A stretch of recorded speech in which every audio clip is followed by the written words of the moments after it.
ઉપસરપંચના પતિ પર જીવલેણ હુમલો। વાચોઈ ખેડાના માલવાડા ગામની કે જ્યાં લોકડાઉનનું પાલન કરાવતા ઉપસરપંચના પતિ પર માથાભારે વ્યક્તિએ જીવલેણ હુમલો કર્યો। હુમલાની ઘટના સીસીટીવીમાં કેદ થઈ ગઈ છે। સીસીટીવીને આધારે આ હુમલાખોર સામે કાયદેસરની કાર્યવાહી કરવાની માંગ ઉઠી છે। ડેપ્યુટી સરપંચના પતિ જો મારી બાજુમાં ઊભા હતા તો એ કે સરપંચ હેડો આપણે કશું નહીં કરવું, આપણે પોલીસ સ્ટેશનની અંદર કેસ કરી દઈએ કે આ રીતે અમારું લોકડાઉનનું ઉલ્લંઘન કર્યું છે।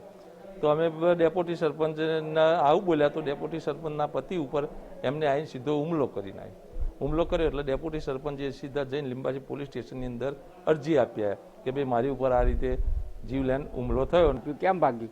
અમારે કેસ બેસ કરવો નહીં, પણ આ તું મોભિયાના પૈસા આપી દેજે।